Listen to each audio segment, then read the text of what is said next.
അതിനകത്ത് നേരത്തെ ഞാൻ പറഞ്ഞ ഇൻപുട്ട് പവറിനകത്ത് 2π n എന്ന് പറഞ്ഞാൽ അറിയാം RPM ആണ്, T എന്ന് പറഞ്ഞാൽ ടോർക്കാണ്. പമ്പിന്റെ ഔട്ട്പുട്ട് എന്ന് പറഞ്ഞാൽ specific weight W, discharge Q, acceleration due to gravity G and head H. Water അതോറിറ്റിയെ സംബന്ധിച്ചിടത്തോളം ഈ Qവും Hഉം വളരെ റിലവന്റ് ആണ്. നമ്മൾ അവിടെയാണ് കോൺസെൻട്രേറ്റ് ചെയ്യേണ്ടത്. ഇതിന് കമ്പൈൻഡ് ആയിട്ട് വരുന്നതാണ് മോട്ടോർ. അതിന്റെ ഡെഫിനിഷൻ നിങ്ങൾക്ക് അറിയാം, ഇലക്ട്രിക്കൽ എക്യുപ്മെന്റ് ആണത്. അതിന്റെ ക്ലാസിഫിക്കേഷൻ നമുക്ക് ഒരുപാട് ക്ലാസിഫിക്കേഷൻ ഉണ്ട് മോട്ടറിനെ സംബന്ധിച്ചിടത്തോളം. പക്ഷെ അത് ഡീറ്റെയിൽ ആയിട്ട് പോകണമെങ്കിൽ അത് തന്നെ നമുക്ക് കുറെ സമയം എടുക്കും. നമ്മൾ ഉപയോഗിക്കുന്ന 3 ഫേസ് ഇൻഡക്ഷൻ മോട്ടറുകളാണ് കൂടുതലും. അതിന്റെ പ്രിൻസിപ്പൽ ഓപ്പറേഷൻ അറിയാം, ഫാരഡേസ് ഇലക്ട്രോമാഗ്നറ്റിക് ഇൻഡക്ഷൻ ലാ അനുസരിച്ചാണ് അത് പ്രവർത്തിക്കുന്നത്. ഇൻഡ്യൂസ്ഡ് EMFന്റെ ഡയറക്ഷനെ കുറിച്ചും നമുക്കറിയാം. അതിലൊന്നും കൂടുതലായിട്ട് പോയിട്ട് കാര്യമില്ല, നമുക്ക് സമയം പരിമിതമാണ്. മെയിൻ കമ്പോണൻസിനെ കുറിച്ച് നിങ്ങൾക്ക് അറിയാം, റോട്ടർ, സ്റ്റേറ്റർ, ബയറിങ്, അമ്മാതിരി സാധനങ്ങൾ നമ്മൾ കാണുന്നതാണ്. ഇവിടെ ആണ് നമ്മുടെ പമ്പിന് ആവശ്യമായ ഇൻപുട്ട് നൽകുന്നതാണ് ഈ മോട്ടോർ നമ്മൾ ഉപയോഗിക്കുന്നത്. അപ്പൊ മോട്ടോറിന്റെ ഇൻപുട്ടും മോട്ടോറിന്റെ ഔട്ട്പുട്ടും നമ്മളെ കുറിച്ച് നമ്മൾ മനസ്സിലാക്കേണ്ടത്. ഈ മോട്ടറിനെ സംബന്ധിച്ചുള്ള നമ്മുടെ കൺസിഡറേഷനുള്ള മോട്ടറിനെ സംബന്ധിച്ചുള്ള നമുക്കറിയാം, ഒരു DC ആണെങ്കിൽ അതിന്റെ വോൾട്ടേജ് ആൻഡ് കറണ്ട് ആണ് പാരാമീറ്റേഴ്സ്. ഇവിടെ അത് കൂടാതെ ഒരു പാരാമീറ്ററുടെ വരും, കോസ് പൈ. അതെന്താണ് നമ്മൾ പവർ ഫാക്ടറിനെ കുറിച്ച് സംസാരിക്കുമ്പോൾ അത് മനസ്സിലാവും. ഇതിന്റെ ഔട്ട്പുട്ട് എന്ന് പറഞ്ഞാൽ ഞാൻ നേരത്തെ പറഞ്ഞ പോലെ പമ്പിന്റെ ഇൻപുട്ടാണ് 2π NT/60. അപ്പോ നമുക്ക് ഓവറോൾ എഫിഷ്യൻസി കണക്കാക്കണമെങ്കിൽ ഒരു മോട്ടോറിന്റെ ഇൻപുട്ടും പമ്പിന്റെ ഔട്ട്പുട്ടും മാത്രം കൺസിഡർ ചെയ്താൽ മതി. ബാക്കിയെല്ലാം ആ സിസ്റ്റത്തിന്റെ എഫിഷ്യൻസി മാത്രം ബാധിക്കുന്നതാണ്. അപ്പൊ നമ്മുടെ ഇൻപുട്ടിന്റെ പാരാമീറ്റർ നിങ്ങൾക്കറിയാം, 3 ഫേസ് ആണ്ടാണ് √3 ഇടുന്നത്. VL എന്ന് വെച്ചാൽ ലൈൻ വോൾട്ടേജ്, IL എന്ന് പറഞ്ഞാൽ ലൈൻ കറണ്ട്, cos φ എന്ന് പറഞ്ഞാൽ പവർ ഫാക്ടർ. ഇവിടെയും നിങ്ങൾക്കറിയാം, ഒരു മോട്ടറിനെ സംബന്ധിച്ചിടത്തോളം ഒരു പർട്ടിക്കുലർ സമയത്ത് അതിന്റെ പവർ ഫാക്ടർ വേരിയേഷൻ വരാൻ വളരെ സാധ്യത കുറവാണ്. അപ്പൊ അതിനെ ഒരു കോൺസ്റ്റന്റ് ആയിട്ട് പറയാം. അത് വേണമെങ്കിൽ യൂണിറ്റ് 1 ആകാം, അല്ലെങ്കിൽ 0.9 അല്ലെങ്കിൽ 0.85 അങ്ങനെയൊക്കെ ആവാം. പക്ഷെ ആ പർട്ടിക്കുലർ മോട്ടറിനെ സംബന്ധിച്ചിടത്തോളം അതിന് റിപ്പയർ ഒന്നും ചെയ്യാത്തിടത്തോളം കാലം അത് വേരിയേഷൻ ഉണ്ടാകത്തില്ല. വോൾട്ടേജ് നമുക്കറിയാം, സപ്ലൈ വോൾട്ട് എപ്പോഴും 440 ആയിരിക്കും. അതാണ് വൈപ്പ് KCB നമുക്കത് തരാൻ ബാധ്യസ്ഥരാണ്. അപ്പൊ ഇതിനകത്ത് വേരിയബിൾ വരുന്നത് കറണ്ടാണ്. ഞാനിത് പറയാൻ കാരണം, ഈ കറണ്ടും നമ്മുടെ പമ്പിന്റെ ഔട്ട്പുട്ടിൽ നമ്മൾ WQGH എന്ന് പറഞ്ഞു. അതിന്റെ W കോൺസ്റ്റന്റ് ആണ്, G കോൺസ്റ്റന്റ് ആണ്. വേരിയബിൾ ആയിട്ടുള്ള 2 ഐറ്റമേ ഉള്ളൂ, അത് Qവും Hുമാണ്, അതായത് ഡിസ്ചാർജും ഹെഡുമാണ്. ഒരു പമ്പിനെ സംബന്ധിച്ചിടത്തോളം ഒരു ഓവർഹെഡ് ടാങ്കിലേക്കാണ് നമ്മൾ വെള്ളം പമ്പ് ചെയ്യുന്നതെങ്കിൽ അവിടുത്തെ ഹെഡും കോൺസ്റ്റന്റ് ആണ്. അപ്പൊ അവിടെ ഒരു വേരിയബിൾ Q ആണ്. അപ്പൊ നമ്മൾ 2 വേരിയബിൾ ആണ് മനസ്സിലാക്കിയത്. ഇൻപുട്ടിലെ വേരിയബിൾ I അഥവാ കറണ്ട്, ഔട്ട്പുട്ടിലെ വേരിയബിൾ Q അഥവാ ഡിസ്ചാർജ്. ഇത് മനസ്സിലാക്കിയ നമ്മൾ ഇതിന്റെ കണ്ടന്റ് പിടികിട്ടിയെന്ന് അർത്ഥം. അതായത് പവർ ഇൻപുട്ട് ഔട്ട്പുട്ടിൽ റിലേഷൻഷിപ്പ് ഉണ്ട്. നമ്മുടെ ഇൻപുട്ടില് നേരത്തെ സൂചിപ്പിച്ചതുപോലെ കറണ്ടാണ് വേരിയബിൾ, ഔട്ട്പുട്ടിലെ discharge variable. I proportional to discharge, subject to other conditions remain constant. അതായത് ഒരു പമ്പ് പ്രവർത്തിക്കുന്നത് മോട്ടോറിന് കൊടുക്കുന്ന കറണ്ടിനെ ബേസ് ചെയ്താണ്. അതിന്റെ ഡിസ്ചാർജ് നിശ്ചയിക്കുന്നത് ഈ കറണ്ടിന് പ്രൊപ്പോർഷണലാണ്. ബാക്കിയെല്ലാം സെയിം ആണെങ്കിൽ കറണ്ട് വേരി ചെയ്താൽ ഡിസ്ചാർജ് വേരി ചെയ്യണം. ഡിസ്ചാർജ് വേരിയേഷൻ ഉണ്ടെങ്കിൽ കറണ്ടിന് വേരിയേഷൻ ഉണ്ടാവണം. ഇതിൽ നിന്നും നമുക്ക് ചില കോസ് എഫക്ട് റിലേഷൻ കിട്ടും. ഒരു സിംറ്റം കണ്ടാൽ എന്തുകൊണ്ടാണ് സംഭവിച്ചു എന്ന് പമ്പ് ഹൗസിലിരിക്കുന്ന ഓപ്പറേറ്റർക്ക് മനസ്സിലാകത്തക്ക വിധത്തിലാണ് നമ്മൾ ഇതിനെ ട്യൂൺ ചെയ്യേണ്ടത്. അതിനു മുമ്പ് നമ്മൾ പവർ സേവിങ് ഓപ്ഷൻസിനെ കുറിച്ചാണല്ലോ ഇവിടെ ഡിസ്കസ് ചെയ്യുന്നത് പ്രധാനമായിട്ടും. വാട്ടർ അതോറിറ്റിയെ സംബന്ധിച്ചിടത്തോളം വർഷം 300 കോടിയോളം രൂപ പവർ കൺസപ്ഷന് വേണ്ടിയിട്ട് നമ്മൾ KCBക്ക് കൊടുക്കാൻ ബാധ്യസ്ഥരാണ്. അതായത് നമ്മുടെ പേ ആൻഡ് എക്സ്പെൻഡിച്ചറിൽ ഏകദേശം 850 കോടി ഉണ്ടെങ്കിൽ അതിന്റെ 1/3 പവർ കൺസപ്ഷന് വേണ്ടിയിട്ട് നമ്മൾ ചെലവഴിക്കുന്നു. അതിന്റെ അർത്ഥം നമ്മുടെ ചെലവിന്റെ 25% പവർ ചാർജാണ്. മറ്റ് ചെലവുകളിൽ നമുക്ക് കൈവയ്ക്കാൻ പറ്റുകയില്ല. നമ്മൾ ഒരു എനർജി കൺസർവേഷൻ ഓപ്ഷൻസ് ഇവിടെ അപ്ലൈ ചെയ്യുകയാണെങ്കിൽ തീർച്ചയായിട്ടും അതിന്റെ ഒരു 20% സേവിങ്സ് വരുത്താൻ നമുക്ക് കഴിയും. അപ്പോ ഈ 300 കോടിയുടെ 20% വലിയൊരു തുകയാണ്. വാട്ടർ അതോറിറ്റിയുടെ സാമ്പത്തിക സാഹചര്യത്തിൽ അത് വളരെ പ്രധാനപ്പെട്ടതാണ്. അപ്പൊ ഈ KCB ബില്ല് തരുന്നതിനകത്തൊരു പോളിസി ഉണ്ട് അവർക്ക്. അതായത് അവർ വെറുതെ തരുന്ന വെള്ളം കറണ്ട് അളന്ന് കാശ് വാങ്ങിക്കല്ല. ആദ്യം അവർ കോൺട്രാക്ട് ഡിമാൻഡിന് ഒരു ഫിക്സഡ് ചാർജ് തരും. അത് വിശദമായിട്ട് ഞാനൊരു ഇലക്ട്രിക് ബില്ല് കാണിക്കുമ്പോൾ സംസാരിക്കാം. തൽക്കാലം ഒന്ന് പറഞ്ഞു പോവാം. അതിനുശേഷം നമുക്കൊരു വേരിയബിൾ ചാർജ് ഉണ്ട്. അതാണ് നമ്മുടെ എനർജി കൺസപ്ഷൻ. എനർജി കൺസ്യൂം ചെയ്യുന്നതിനുള്ള പൈസയാണ് അത്. എനർജി കൺസ്യൂം ചെയ്യുന്നത് കൂടാതെ ഫിക്സഡ് ചാർജിന് ഒരു പൈസയുണ്ട്. ഇനി ഈ ഫിക്സഡ് ചാർജ് മീൻസ് നമ്മൾ അവരുമായിട്ടുള്ള കോൺട്രാക്ട് വ്യത്യാസം വന്നാൽ അഡീഷണൽ ആയിട്ട് നമ്മൾ ഉപയോഗിക്കുന്ന എക്സസ് കോൺട്രാക്ട് ഡിമാൻഡിന് അധിക തുക കൊടുക്കണം. ആ അധിക തുക കൊടുക്കുക എന്ന് പറഞ്ഞാൽ അതിന് ഒരു അധികം മാത്രമല്ല കൊടുക്കുന്നത്, നമ്മൾ നേരത്തെ കൊടുത്ത മുഴുവനും ചേർത്ത് പിന്നെ അധികം വന്നതിനും കൊടുക്കണം. അതാണ് ഞാൻ ടോയ്സ് എഫക്ട് എന്ന് പറഞ്ഞത്. അധികം പ്രാവശ്യം കൊടുക്കേണ്ടി വരും. അതിന് പ്രത്യേക കാരണങ്ങളുണ്ട്. നമ്മൾ അവരുമായിട്ടൊരു എഗ്രിമെന്റ് എത്തി, എഗ്രിമെന്റ് നമ്മൾ ലംഘിക്കുന്നു, അത് കാരണം KCBക്ക് വലിയ നഷ്ടങ്ങൾ ഉണ്ടാകുന്നുണ്ട്. അപ്പോൾ നമ്മളെ ആ എഗ്രിമെന്റിനകത്ത് നിർത്താൻ വേണ്ടിയിട്ടാണ് KCB ഇങ്ങനെ നിർദ്ദേശങ്ങൾ ഈ പ്രൈസിങ് പോളിസി, അവരുടെ ബില്ലിംഗ് പോളിസി വെച്ചിരിക്കുന്നത്. മറ്റൊന്നത് നമ്മുടെ പവർ ഫാക്ടർ കുറഞ്ഞു പോയാൽ ഉണ്ടാകുന്ന പെനാൽറ്റിയാണ്. അത് കൂടുതൽ തന്നാൽ നമ്മളെ എൻകറേജ് ചെയ്യാൻ വേണ്ടിയിട്ട് ഇൻസെന്റീവും തരും. ഇത് ഡീറ്റെയിൽ ആയിട്ട് നമുക്ക് മനസ്സിലാക്കേണ്ടതുണ്ട്. കാരണം ഇതിനകത്ത് ഒളിഞ്ഞിരിക്കുന്ന കുറെ കാര്യങ്ങൾ നമ്മൾ മനസ്സിലാക്കുകയാണെങ്കിൽ തീർച്ചയായിട്ടും നമുക്ക് ഈ 20% സേവിങ്സ് വളരെ എളുപ്പത്തിൽ അച്ചീവ് ചെയ്യാൻ പറ്റും. ആദ്യം പവർ ഫാക്ടറിലേക്ക് വരാം. ഈ പവർ ഫാക്ടർ എന്ന് പറഞ്ഞാൽ നമുക്കറിയാം 3 ടൈപ്പ് പവറാണ് നമ്മൾ ഈ ഇലക്ട്രിസിറ്റിയുമായിട്ട് ബന്ധപ്പെട്ടുള്ളത്. Resistive power, reactive power, capacity power. അതായത് പ്യുവർ റെസിസ്റ്റൻസ് മാത്രമാണ്. നമ്മുടെ വീട്ടിലെ ഇപ്പോൾ ബൾബ്, അത് റെസിസ്റ്റൻസ് മാത്രമേ ഉള്ളൂ അതിനകത്ത്. അത് ഡയറക്റ്റ് ആണ്, ഒരേ ഡയറക്ഷനിലാണ് വോൾട്ടേജും കറണ്ടും യാത്ര ചെയ്യുന്നത്. ഇത് തമ്മിലുള്ള ഒരു ഫേസ് സീക്വൻസിൽ വേരിയേഷൻ വരുമ്പോഴാണ് ഈ കപ്പാസിറ്റൻസ് ഉപയോഗിക്കുന്നിടത്ത് കപ്പാസിറ്റി പവറും ഈ റിയാക്റ്റീവ് പവേഴ്സ് നമ്മൾ ഇൻഡക്ടൻസ് അഥവാ കോയിൽ ഉപയോഗിക്കുന്നിടത്ത് വരികയും ചെയ്യുന്നത്. വാട്ടർ അതോറിറ്റിയെ സംബന്ധിച്ചിടത്തോളം നമ്മൾ മോട്ടറുകളാണ് ഉപയോഗിക്കുന്നത്. മോട്ടറിന് നേരിട്ട് നമ്മൾ കൊടുക്കുന്ന പവർ ഉപയോഗിച്ച് മോട്ടോർ പ്രവർത്തിപ്പിക്കത്തില്ല. മോട്ടറിന് പ്രവർത്തിക്കുന്നതിന് ആവശ്യമായ ഒരു എൻവയറമെന്റ് സൃഷ്ടിക്കണം, ഒരു ഫ്ലക്സ് ക്രിയേറ്റ് ചെയ്യണം. അതാണ് ഈ DC-യും AC-യും തമ്മിലുള്ള വ്യത്യാസം. DC-യിൽ നമുക്ക് ഫ്ലക്സ് എന്ന് പറയുന്നത് നമ്മുടെ മാഗ്നറ്റുകളാണ്, പെർമനന്റ് മാഗ്നറ്റുകളുണ്ട്. പക്ഷെ ഇവിടെ നമ്മൾ കൊടുക്കുന്ന പവർ ഉപയോഗിച്ചുകൊണ്ടാണ് ആ മാഗ്നറ്റിസം അവിടെ ഉണ്ടാക്കുന്നത്. അതിനാണ് power required to create flux. അതാണ് നമുക്ക് ഈ മോട്ടോറിനെ സംബന്ധിച്ചിടത്തോളം നമ്മുടെ ഒരു ഇൻഡക്റ്റീവ് പവർ എന്ന് പറയുന്നത് ഒരു വേരിയേഷൻ.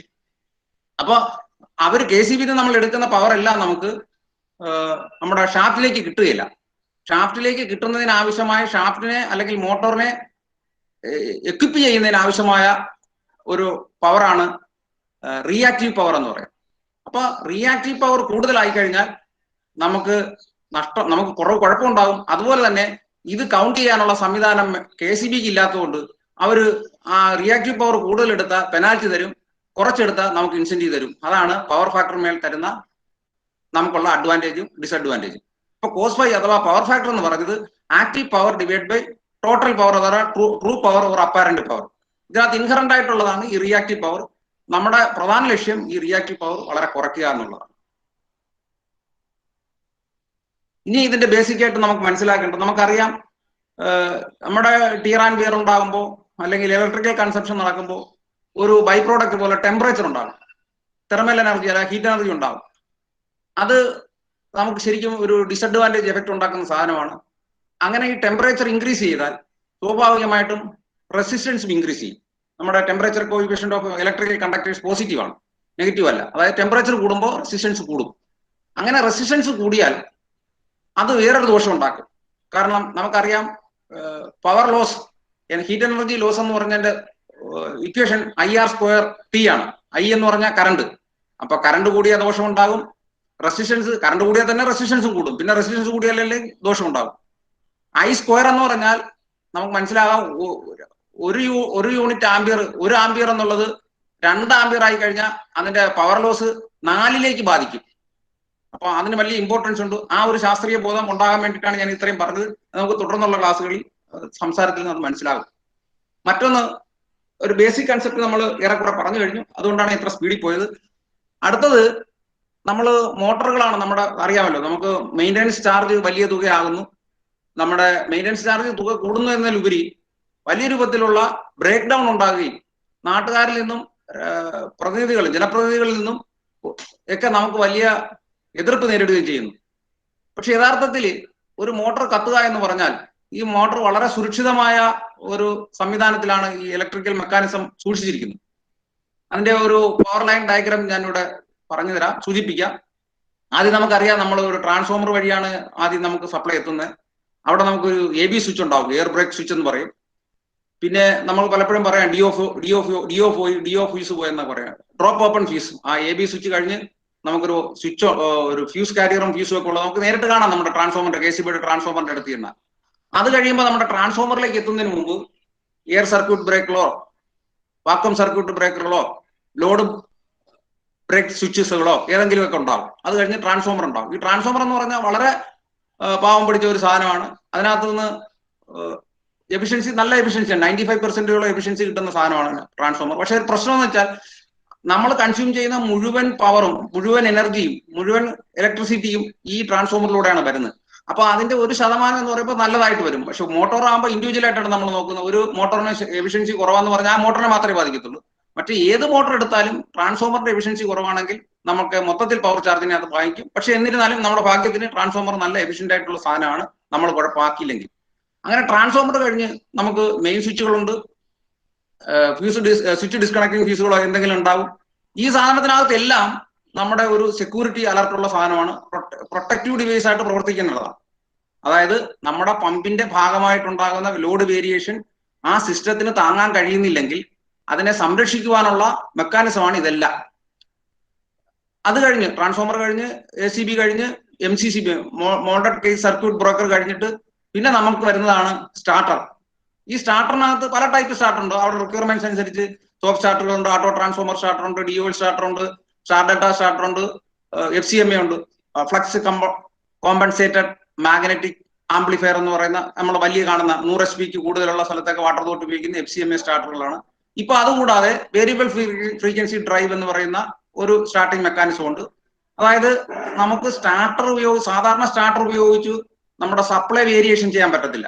അപ്പൊ സ്വാഭാവികമായിട്ടും നമ്മൾ സപ്ലൈ കുറച്ച് മതിയെങ്കിൽ ത്രോട്ടിൽ ചെയ്തൊക്കെയാണ് ചെയ്യുന്നത്. അതൊക്കെ നമുക്ക് പവർ വേസ്റ്റേജ് ഉണ്ടാകുകയും വേറെ ദോഷങ്ങൾ ഉണ്ടാക്കുകയും ചെയ്യും. പക്ഷെ അതിൽ നിന്നുമൊക്കെ അതിജീവിക്കാൻ വേണ്ടിയിട്ട് നമ്മുടെ സപ്ലൈ വോൾട്ടേജിന്റെ ഫ്രീക്വൻസിയെ കൺട്രോൾ ചെയ്തുകൊണ്ട് അതിന്റെ നമുക്കറിയാം RPM is related to frequency. Number N = 120f/p എന്നുള്ള ഫോർമുല നമുക്കറിയാം. അപ്പൊ ഫ്രീക്വൻസി വേരി ചെയ്താൽ സ്പീഡ് മാറും. അങ്ങനെ ആ സ്പീഡ് പറഞ്ഞുകൊണ്ട് നമ്മുടെ ഡിസ്ചാർജിനെ വേരി ചെയ്യിപ്പിക്കാൻ സാധിക്കുന്ന വിധത്തിലുള്ള സാധനമാണ് വേരിയബിൾ ഫ്രീക്വൻസി ഡ്രൈവ്. അത് ഉപയോഗിക്കുകയാണെങ്കിൽ നമ്മുടെ റിക്വയർമെന്റ് അനുസരിച്ച് നമുക്ക് പമ്പിന് മോട്ടോറിനെ അതിന്റെ സ്പീഡിനെ കൺട്രോൾ ചെയ്ത് ഡിസ്ചാർജ് കൺട്രോൾ ചെയ്യാൻ പറ്റും. അത് കഴിഞ്ഞാണ് മോട്ടോർ ഇരിക്കുന്നത്, അത് കഴിഞ്ഞാണ് പമ്പ് ഇരിക്കുന്നത്. അപ്പൊ സാധാരണ കേസിൽ നമ്മൾ കത്തിപ്പോകുന്നെന്ന് പറയുന്ന മോട്ടറാണ്. നമ്മൾ നോക്കണം, ഈ ലൈൻ ഓഫ് മെക്കാനിസത്തിനകത്ത് ഏറ്റവും സുരക്ഷിതമായി മോട്ടോറിനെ വയ്ക്കാനാണ് ഇത്രയും വച്ചിരിക്കുന്നത്. അപ്പൊ മോട്ടോർ കത്തുന്നു എന്ന് പറയുന്നത് ഈ സംവിധാനം എല്ലാം ഒന്നിച്ച് തകരുമ്പോഴാണ്, അല്ലെങ്കിൽ ഏതെങ്കിലും ഒരു കാരണം ഈ സംവിധാനത്തെ എല്ലാം തകർക്കാൻ പ്രാപ്തമാണ്. ആ രൂപത്തിൽ വളരെ റയറസ്റ്റ് കേസിൽ സംഭവിക്കേണ്ടതാണ് മോട്ടോർ കത്തൽ. പക്ഷെ നിർഭാഗ്യവശാൽ വാട്ടർ അതോറിറ്റിയെ സംബന്ധിച്ചിടത്തോളം പല കാരണങ്ങളാൽ അത് ഉണ്ടാകുന്നു. അത് ഉണ്ടാവാതിരിക്കാനുള്ള ഒരുപാട് സംവിധാനങ്ങൾ നമുക്കുണ്ട്, അത് നമ്മൾ ഉപയോഗിച്ചാൽ മതി. ഇതുകൂടാതെ നമുക്കറിയാം സിംഗിൾ ഫേസ് പ്രിവെന്റർ, അതായത് 3 ഫേസ് ഉള്ളിടത്ത് ഒരു ഫേസ് പോയി കഴിഞ്ഞാൽ ഇത് കത്തിപ്പോകാതിരിക്കാൻ വേണ്ടിയിട്ട്, അങ്ങനെ ആ സമയത്ത് അതിന്റെ ഷട്ട് ഡൗൺ ചെയ്യാൻ വേണ്ടിയിട്ട്, കട്ട് ഓഫ് ആകാൻ വേണ്ടിയിട്ടുള്ളത്. പിന്നെ upper voltage protector, over voltage under voltage protector, over voltage protector, അങ്ങനെയുള്ള പ്രൊട്ടക്റ്റീവ് ഡിവൈസസ് ഉണ്ട്. കാരണം വോൾട്ടേജ് കൂടിയാലും കുറഞ്ഞാലും അത് ആംപിയറിന് കറസ്പോണ്ടിങ് ആയിട്ട് ബാധിക്കും. അതിനെയൊക്കെ അതിജീവിക്കത്തക്ക വിധത്തിലുള്ള പ്രൊട്ടക്ടേഴ്സ് ഈ സ്റ്റാർട്ടറിനകത്തൊക്കെ ഫിക്സ് ചെയ്താകും. അതുകൂടാതെ തെർമൽ ഓവർലോഡ് റിലേ അത് നമ്മൾ വയ്ക്കാറുണ്ട്. ഒരു പർട്ടിക്കുലർ ടെമ്പറേച്ചർ വർദ്ധിച്ചു കഴിഞ്ഞാൽ ട്രിപ്പാകുന്ന സംവിധാനമുണ്ട്. ഇതെല്ലാം സാധാരണ കേസിൽ നമ്മുടെ FCMA അടക്കം ഉള്ളതാണ്, BFD എല്ലാം ഉണ്ട്, കൃത്യമായിട്ടുണ്ട്. അതെല്ലാം പ്രവർത്തിക്കുന്നു ഉറപ്പുവരുത്തുന്നതിൽ നമ്മൾ പരാജയപ്പെടുന്നത് കൊണ്ടാണ് ഈ നമ്മൾ പറഞ്ഞതുപോലെ റയറസ്റ്റ് കേസിൽ ഉണ്ടാകുന്ന വൈൻഡിങ് കത്തിപ്പോകുന്ന സാഹചര്യത്തിലേക്ക് എത്തുന്നത്. ഇതാണ് നമ്മുടെ ഈ പമ്പിനെയും മോട്ടറിനെയും തമ്മിലുള്ള ബേസിക് കൺസെപ്റ്റ് നമുക്ക് ഉണ്ടാകേണ്ടത്. ഇനി ഈ കൺസെപ്റ്റ് കൊണ്ട് പമ്പ് ഹോസ് എങ്ങനെ മാനേജ് ചെയ്യാം, അങ്ങനെ മാനേജ് ചെയ്താൽ നമ്മുടെ പമ്പും മോട്ടറിനെയും അപകടത്തിൽ നിന്ന് സംരക്ഷിക്കാൻ കഴിയും. അതോടൊപ്പം തന്നെ നാട്ടുകാർക്ക് വെള്ളം സപ്ലൈ ചെയ്യുന്നതിന് തടസ്സം നേരിടുന്ന ഒഴിവാക്കാൻ കഴിയും. വാട്ടർ അതോറിറ്റിയുടെ മെയിൻ്റനൻസ് ചാർജ് കുറയ്ക്കാൻ കഴിയും. അൾട്ടിമേറ്റ്ലി നമ്മുടെ അസിസ്റ്റന്റ് എഞ്ചിനീയർമാർക്ക് ജോലി ഭാരം വല്ലാണ്ട് കുറയാൻ പറ്റും. നമ്മൾ ആലോചിച്ച് നോക്കൂ, മെയിൻ്റനൻസ് ചെയ്യുന്ന എഇമാർ അവർക്ക് എസ്റ്റിമേറ്റ് എടുത്തിട്ട് തലവെക്കാൻ പറ്റാത്ത സമയമാണ്. ബ്രേക്ക് ഡൗൺ അറ്റൻഡ് ചെയ്ത് അതിൽ നിന്നും മോചിതനാകാൻ പറ്റാത്ത സമയമാണ്. നാട്ടുകാരുടെയും രാഷ്ട്രീയക്കാരുടെയും എന്തിന് നമുക്ക് തന്നെ നമ്മളോട് വിഷമം തോന്നുന്ന സാഹചര്യങ്ങൾ നമ്മൾ പലപ്പോഴും നേരിട്ടിട്ടുണ്ട്. ജലം കൊടുക്കാൻ പറ്റിയില്ലേ നമ്മളൊക്കെ എന്തിനിരിക്കുന്നു എന്നുള്ളത്. പക്ഷെ വളരെ പ്രോയാക്റ്റീവായി ചിന്തിച്ചു കഴിഞ്ഞാൽ കണ്ടമാനം നമ്മുടെ ജോലിയിൽ നിന്ന് നമുക്ക് രക്ഷപ്പെടാൻ വേണ്ടി കഴിയും, ചെലവ് ചുരുക്കാൻ വേണ്ടി കഴിയും, ഒരു പ്രശ്നവുമില്ലാതെ തുടർച്ചയായിട്ട് വെള്ളം സപ്ലൈ ചെയ്യാൻ വേണ്ടി കഴിയും. അതിനൊരു ആക്റ്റീവ് പ്ലാൻ ഉണ്ടാക്കുക എന്നുള്ളതാണ് ഈ പമ്പ് ഹൗസ് മെയിൻ്റനൻസ് കൊണ്ട്, ആ പോർഷൻ കൊണ്ട് നമ്മൾ ഉദ്ദേശിക്കുന്നത്. ഇപ്പൊ എങ്ങനെയായിരിക്കണം ഒരു പമ്പ് ഹൗസ് എന്ന് നമ്മൾ ആലോചിക്കാറുണ്ട്. പലരും പറയും ഇപ്പൊ വാട്ടർ അതോറിറ്റിയുടെ പമ്പ് ഹൗസ് എങ്ങനെയാണ്, അങ്ങനെ ആവാൻ പാടില്ല, അതാണ് പമ്പ് ഹൗസ് ആവേണ്ടത് എന്ന് പറയാറുണ്ട്. അതിൽ ചെറുത് ശരിയുമാണ്, ചിലത് തെറ്റുമാണ്. പക്ഷെ നമുക്ക് പറയാം ഈ പമ്പ് ഹൗസ് വളരെ ക്ലീൻ ആയിരിക്കണം, ഏറ്റവും ക്ലീൻ ആയി സൂക്ഷിക്കേണ്ട സാധനമാണ്. അങ്ങനെ ക്ലീൻ ആകുകയാണെങ്കിൽ നമുക്ക് ടെൻഷൻ ഇല്ലാതെ തന്നെ ജീവിക്കാൻ വേണ്ടി കഴിയും, നമുക്ക് ടെൻഷൻ ഇല്ലാതെ തന്നെ പ്രവർത്തിക്കാൻ വേണ്ടി കഴിയും. അതൊരു ഹാബിറ്റ് ആകണം. വലിയ വില കൊടുക്കാതെ തന്നെ നമ്മുടെ പമ്പ് ഹൗസ് ക്ലീൻ ചെയ്യാൻ പറ്റുക, അതല്ലേ വലിയ വില കൊടുക്കേണ്ടി വരും പമ്പ് ഹൗസ് ക്ലീൻ അല്ലെങ്കിൽ എന്നുള്ളതാണ് അതിൽ നിന്ന് നമ്മൾ മനസ്സിലാക്കേണ്ടത്. പിന്നെ പമ്പ് ഹൗസ് മെയിൻ്റനൻസിനകത്ത് പ്രധാനമായിട്ട് കാണേണ്ടത്, ഞാൻ നേരത്തെ പറഞ്ഞു ടെമ്പറേച്ചർ എങ്ങനെയാണ് നമ്മുടെ പെർഫോമൻസിനെ ബാധിക്കുന്നത് എന്നുള്ളത്. അപ്പോൾ ടെമ്പറേച്ചർ കൺട്രോൾ ചെയ്യാൻ ഈ മെക്കാനിസത്തിൽ തന്നെ എയർ കൂളിംഗ് ഉണ്ട്, വാട്ടർ കൂളിംഗ് ഉണ്ട്, ഓയിൽ കൂളിംഗ് ഉണ്ട്. മോട്ടറിനോടൊപ്പം തന്നെ വാട്ടർ കൂളിംഗ് മോട്ടറുകളുണ്ട്, ഓയിൽ കൂളിംഗ് മോട്ടറുകളുണ്ട്, എയർ കൂളിംഗ് മോട്ടറുകളുണ്ട്. പക്ഷെ ഇതൊക്കെ പ്രവർത്തിക്കുന്നു എന്ന് ഉറപ്പുവരുത്തിയില്ലെങ്കിൽ ഇതിന്റെ ഒന്നും ബെനിഫിറ്റ് നമുക്ക് കിട്ടത്തില്ല. ഇതുകൊണ്ട് രണ്ട് ദോഷമുണ്ട്. ഒന്ന്, കണ്ടമാനം തെർമൽ എനർജി ഉണ്ടാകുകയും അത് ഡിസിപ്പിറ്റേറ്റ് ചെയ്ത് പോകാതിരിക്കുകയും അത് അക്കുമുലേറ്റ് ചെയ്യുകയും, നേരത്തെ ഞാൻ പറഞ്ഞ പോലെ I²RT ഉണ്ടാകുക, അല്ലെങ്കിൽ അവിടുത്തെ പെർഫോമൻസിനെ പ്രതികൂലമായി ബാധിക്കുന്ന വിധത്തിലുണ്ടാകും. ചെറിയ ചെറിയ മൈന്യൂട്ട് ചെറിയ ശ്രദ്ധയുടെ കുറവ് കൊണ്ട് തന്നെ ഈ വെന്റിലേഷൻ കൃത്യമായി പ്രവർത്തിക്കാതിരിക്കുക, നമ്മുടെ മോട്ടോറിനോട് അറ്റാച്ച് ചെയ്തിരിക്കുന്ന ഫാൻ കൃത്യമായി പ്രവർത്തിക്കാതിരിക്കുക, ഫാന് ലീഫ് ഇല്ലാതിരിക്കുക, അതിന്റെ ഫെൻസിങ്ങിന്റെ ഇടയിൽ വേറെ എന്തെങ്കിലും ഫോറിൻ മെറ്റീരിയൽസ് ഇരിക്കുന്നത് കൊണ്ടുള്ള ഹീറ്റ് ഡിസിപ്പിറ്റേഷൻ നടക്കാതിരിക്കുക.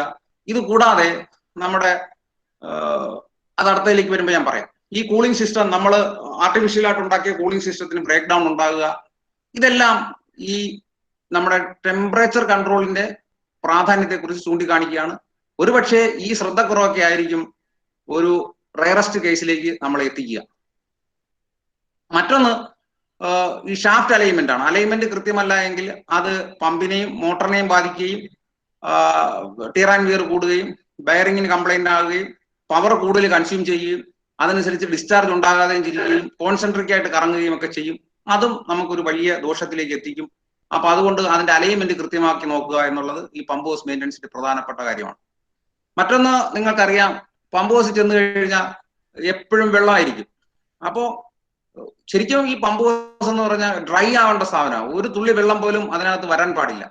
അതെങ്ങനെയാ ചെയ്യാൻ പറ്റുക എന്ന് പറഞ്ഞു കഴിഞ്ഞാൽ, നമ്മുടെ ഒരു വെല്ലുവിളി എന്ന് പറഞ്ഞു കഴിഞ്ഞാൽ, നമുക്കറിയാം ഒരു ഷാഫ്റ്റ് അതിന്റെ ബെയറിങ്ങിന്റെ കേസിൽ കൂടെ ഇത് കറങ്ങുമ്പോൾ അവിടെ ഒരു എയർ ടൈറ്റോ അല്ലെങ്കിൽ വാട്ടർ ടൈറ്റോ ആയിരിക്കണം. പക്ഷേ അത് കറങ്ങാനുള്ള ഒരു ഫ്രീ സ്പേസ് ഉണ്ടാവണം. അതാണ് ഒരു വെല്ലുവിളി. ആ രൂപത്തിലുള്ള മെക്കാനിസം മെയിൻറ്റെയിൻ ചെയ്തെടുക്കാനാണ് ഈ പാക്കിംഗ് വെക്കുന്നത്, ഗ്ലാൻഡ് പാക്കിംഗ് വെക്കുന്നത്. അത് പ്രോപ്പറായിട്ട് വയ്ക്കുകയും മെയിൻ്റനൻസ് ചെയ്യുകയും ചെയ്താൽ ഈ പറയുന്ന പോലെ ഡ്രോപ്പ് വഴി ആയിട്ട് മാത്രമേ വെള്ളം വരൂ. ആ വെള്ളം നമുക്ക് കവർ ചെയ്ത് എവിടെങ്കിലും ദൂരെ ഒഴിവാക്കുകയും ചെയ്താൽ വളരെ വൃത്തിയായിട്ട് തന്നെ പമ്പ് ഹൗസ് മെയിൻറ്റെയിൻ ചെയ്യാൻ പറ്റും. മറ്റ് അപകടങ്ങളിലേക്ക് നയിക്കാവുന്ന വിധത്തിലുള്ള വെള്ളക്കെട്ട് അതിനകത്ത് ഒഴിവാക്കാൻ പറ്റും. അത് സാധ്യമാക്കാൻ പറ്റുന്നതാണ് നമ്മുടെ ഈ മെക്കാനിസം. അതുപോലെ തന്നെ നിങ്ങൾക്കറിയാം, നമ്മുടെ ഫ്യൂസ് കാരിയറും ഫ്യൂസും ഈ ഫ്യൂസിലേക്കുള്ള കണക്ഷൻസും കേബിൾ തമ്മിൽ പരസ്പരം കണക്ട് ചെയ്യുന്നതും മോട്ടോറിലേക്ക് കേബിൾ കണക്ട് ചെയ്യുന്നതും ഒക്കെ ഇപ്പൊ നമ്മൾ കരാറുകാരനെ അയച്ചാൽ അവൻ അത് പ്ലെയർ ഉപയോഗിച്ച് മുറുക്കി കെട്ടുകയോ അല്ലെ കൈകൊണ്ട് തന്നെ കെട്ടുകയൊക്കെ ചെയ്യും. അതൊക്കെ ശരിക്കും അപകടകരമായ അവസ്ഥ എന്ന് മാത്രമല്ല, ധാരാളം പവർ കൺസപ്ഷൻ വെറുതെ തടസ്സപ്പെടുന്നതാണ്. ചെറുതായിട്ട് സ്പാർക്ക് ഉണ്ടാക്കുകയൊക്കെ ചെയ്യും. ഇപ്പൊ കൃത്യമായി ജോയിൻസ് വരുത്തുന്നതിനുള്ള ലെഗുകൾ മാർക്കറ്റിൽ കിട്ടും, ആ ഡയമെൻഷനുള്ളത് കിട്ടും. അത് ക്രിമ്പ് ചെയ്ത് കേബിളുകളെ അടുത്തത് നമുക്കറിയാം, ഏറ്റവും അപകടകരമായ ഒരു അവസ്ഥയിലാണ് പലപ്പോഴും നമ്മുടെ സഹജീവി പ്രവർത്തകർ ആരോപണം ഉന്നയിക്കുന്നത് ഈ പമ്പ് ഹൗസിലെ സെക്യൂരിറ്റി മീൻസ് അതിന്റെ പ്രൊട്ടക്റ്റീവ് ഡിവൈസുകൾ പൂർത്തീകരിക്കാത്തതിന്റെ ഭാഗമായിട്ടുണ്ടാകുന്ന അപകടങ്ങളെ കുറിച്ചൊക്കെ. എർത്തിങ് അല്ലെ നമ്മുടെ വീടുകളിൽ നമുക്കറിയാം ELCB വെക്കാറുണ്ട്. അപ്പോൾ നമ്മൾ മനസ്സിലാക്കേണ്ടത് ഏറ്റവും ചെറിയ പമ്പ് എന്ന് പറയുന്നത് നമുക്ക് 10 HP പമ്പാണെങ്കിൽ ഏകദേശം 16 ആംബിയർ ആയിരിക്കും അതിന് റേറ്റഡ് ആംബിയർ ആയിട്ട് വരുന്നത്. നമ്മൾ ഒരു മനുഷ്യന് ഫെറ്റൽ ആക്സിഡന്റ് ആകണമെങ്കിൽ 30 മില്ലി ആംബിയർ ആയാൽ മതി. അതായത് ഒരു ആംബിയറിന്റെ 1000ൽ 30 ഭാഗം മാത്രം ആംബിയർ ഒരാളുടെ ശരീരത്തൂടെ പോയിച്ചാൽ മരണകാരണമാകാം. അപ്പൊ അതിനൊക്കെ ഒരുപാട് സാധ്യതയുണ്ട്. അതുകൊണ്ട് ഇതൊരു ശരിക്കും ഈ എർത്തിങ് നടത്തുന്നതിന് ഒരു IS കോഡ് പ്രകാരമാണ്. പൈപ്പ് എർത്ത് വേണോ, പ്ലേറ്റ് എർത്ത് വേണോ, എത്ര ഡിസ്റ്റൻസ് വേണം, അത് കൃത്യമായി വർക്ക് ചെയ്യുന്നുണ്ടോ.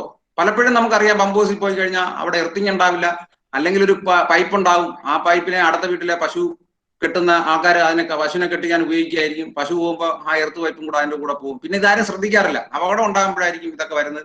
നിർഭാഗ്യവശാൽ നമ്മുടെ ഇലക്ട്രിക്കൽ ഇൻസ്പെക്ടറേറ്റ് ഡിപ്പാർട്ട്മെന്റുകൾ പരിശോധനയ്ക്ക് സംവിധാനം വളരെ ദുർബലമായതുകൊണ്ട് അവരും ഇതൊന്നും പരിശോധിക്കുന്നില്ല. അതുകൊണ്ട് അത് അപകടകരമായ ഒരു അവസ്ഥയിലേക്ക് എത്തും. പിന്നെ നമുക്ക് പമ്പോസിൽ അറിയാം, പലരും ചെന്ന് കഴിഞ്ഞാൽ വലിയ ശബ്ദമായിരിക്കും. പമ്പോസിൽ പോകാൻ നമ്മളും ജീവനക്കാരും മടിക്കുന്നത് തന്നെ അവിടുത്തെ വലിയ ശബ്ദം കാരണമാണ്. ഇത്രയും ശബ്ദമൊന്നും ഉണ്ടാവാൻ പാടില്ല. നമ്മൾ വരുന്ന പമ്പോസല്ലേ ശബ്ദം ഉണ്ടാകും എന്നൊക്കെ പറയും. അതിനൊക്കെ ഒരു പരിധിയുണ്ട്. ആ കാരണങ്ങൾ എന്താണ്? അത് വൈബ്രേഷൻ കൊണ്ടാണ് വരുന്നത്. പല കാരണങ്ങളുണ്ട്. നേരത്തെ പറഞ്ഞതാണ് മിസ്അലൈൻമെന്റ്, ബയറിങ്ങിനുള്ള തേയ്മാനം, ലൂസ് കണക്ഷൻ, ഇംബാലൻസ് വളരെ ശ്രദ്ധിക്കേണ്ട കാര്യമാണ്. നമ്മൾ 2 സൈഡിലായിട്ട് മോട്ടറുകളും പമ്പുകളും അറേഞ്ച് ചെയ്യും. നമ്മൾ ബാലൻസ്ഡ് അല്ല ഓപ്പറേറ്റ് ചെയ്യുന്നെങ്കിൽ, അതായത് ഒരു സൈഡിൽ 2ഉം ഒരു സൈഡിൽ 1ഉം ആണെങ്കിൽ അത് ഇംബാലൻസ് ആണ്. അത് തുടർച്ചയായിട്ട് അങ്ങനെ ചെയ്തു കഴിഞ്ഞാൽ അലൈൻമെന്റും നമ്മുടെ നട്ടും ബോൾട്ടും ഒക്കെ ലൂസാകാനും പമ്പിന്റെ ഡിസ്ചാർജിനും എഫിഷ്യൻസിയും ഒക്കെ അത് പ്രതികൂലം ബാധിക്കാനും കാരണമാകും.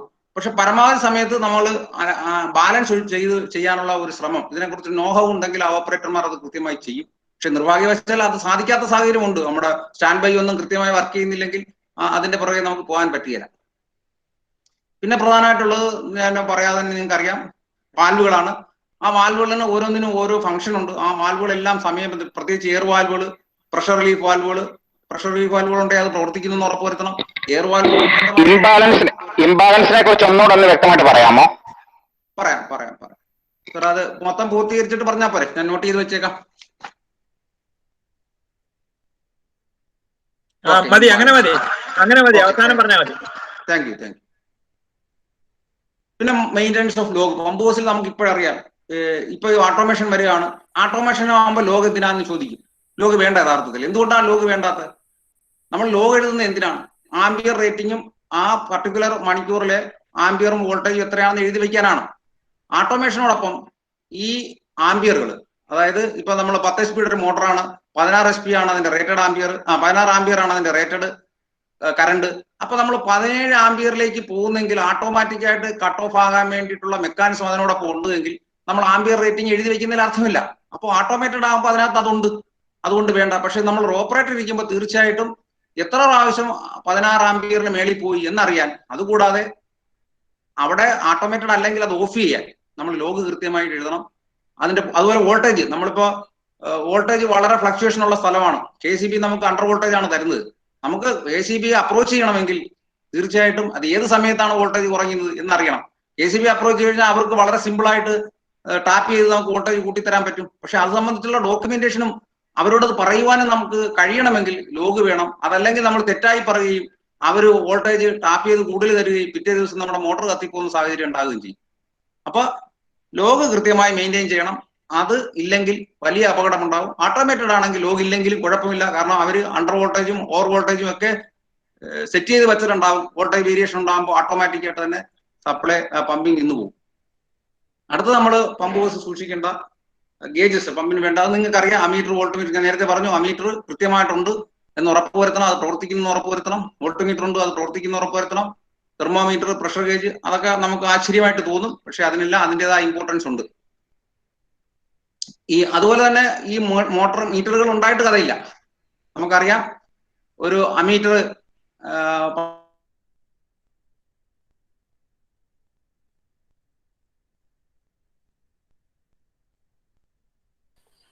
ഓഡിയോ പോയി.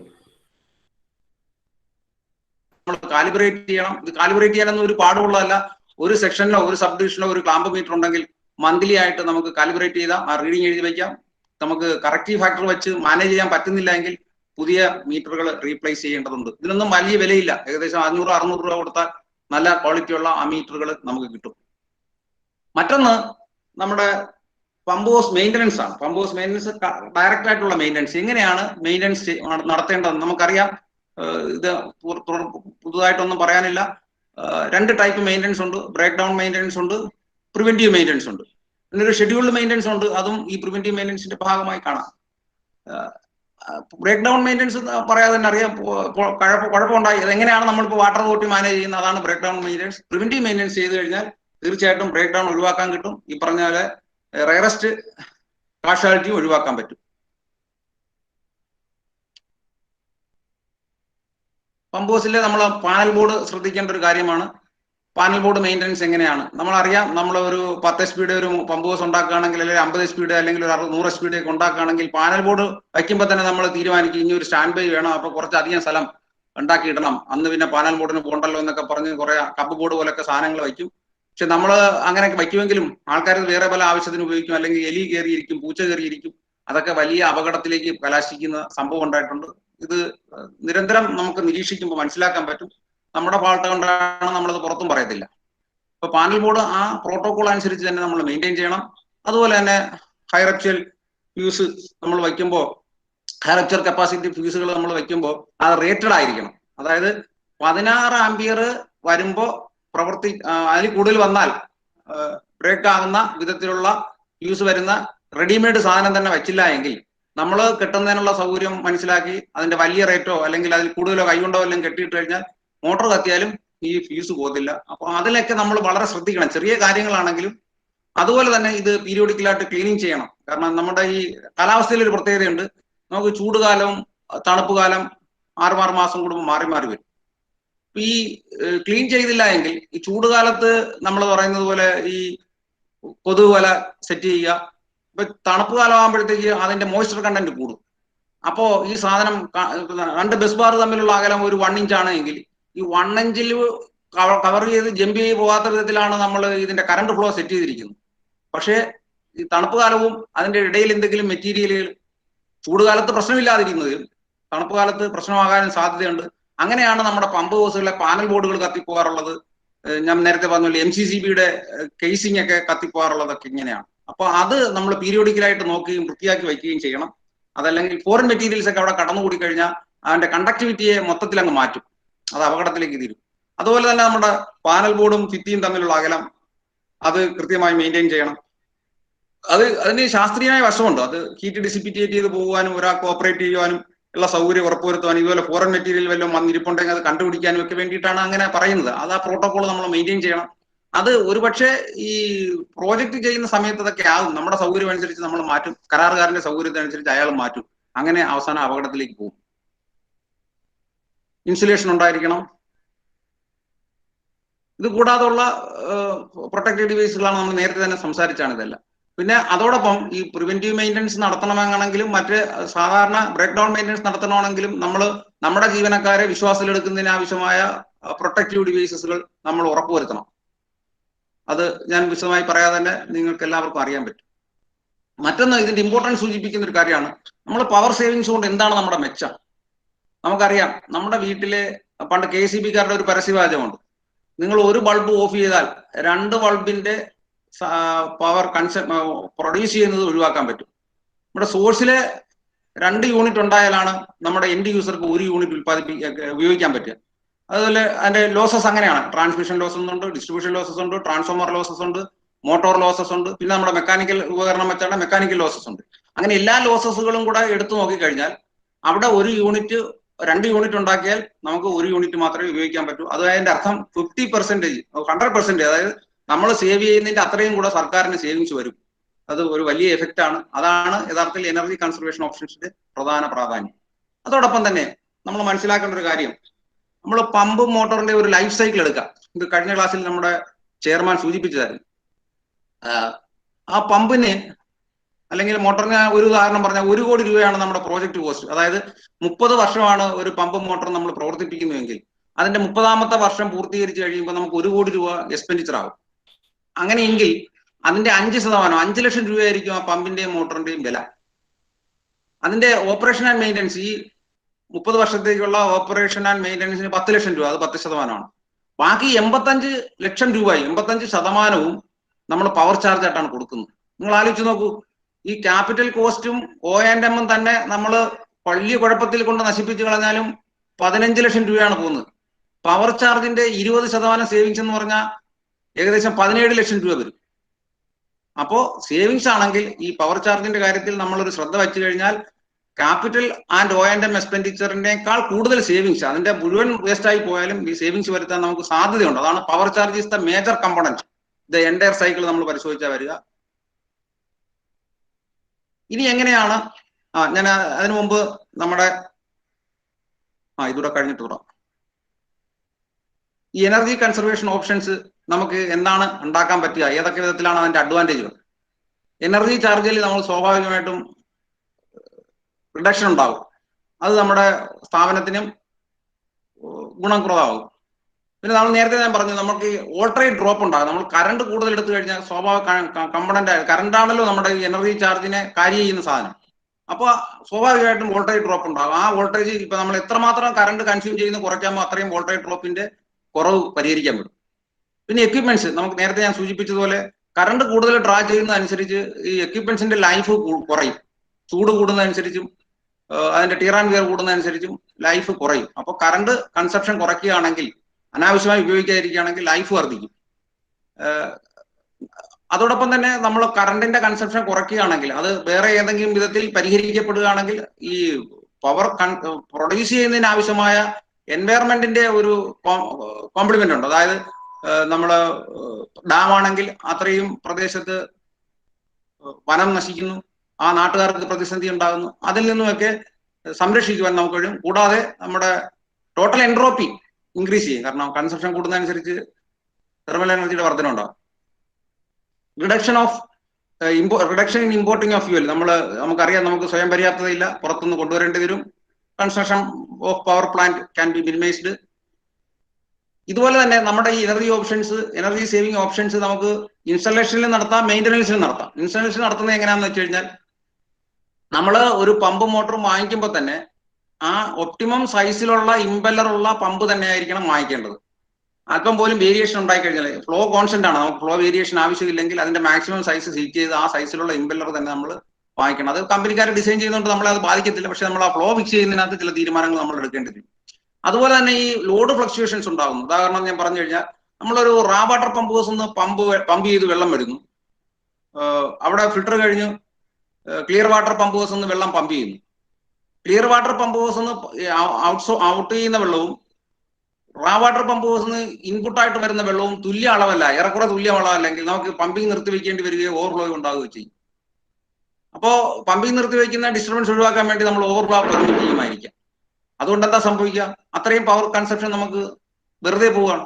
അപ്പോൾ VFD വെച്ച് ആ മാതിരി സാഹചര്യങ്ങളിൽ VFD വെച്ച് നമ്മൾ ഇൻപുട്ട് വാട്ടറിന്റെ ക്വാണ്ടിറ്റിയെ കൺട്രോൾ ചെയ്യാൻ എനർജി സേവ് ചെയ്തുകൊണ്ട് തന്നെ സാധിക്കും.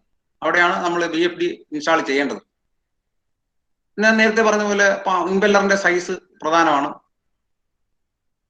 ഇമ്പല്ലറിൽ അതോടൊപ്പം ഉണ്ടാകുന്ന പീരിയോഡിക്കൽ മെയിൻ്റനൻസിൽ സാധ്യമാകുന്ന സമയങ്ങളിലൊക്കെ അതിന്റെ ബേൺ ഔട്ടിന്റെ ഇൻഡിക്കേഷൻസ് വല്ലതും കാണുന്നെങ്കിൽ അത് പണ്ട് പരിഹരിക്കാൻ ശ്രമിക്കേണ്ടതുണ്ട്. Shut down pumps when they are not required. നമുക്കറിയാം, ഇപ്പൊ ചെറിയ രൂപത്തിലുള്ള അധിക ജലം കാണുമെങ്കിൽ നമ്മൾ എന്താ ചെയ്യുക, ഓഫ് ചെയ്യാനും ഓൺ ചെയ്യാനും മടിച്ചിട്ട് ചിലപ്പോൾ അതങ്ങ് ഓപ്പറേറ്റ് ചെയ്യുമായിരിക്കാം.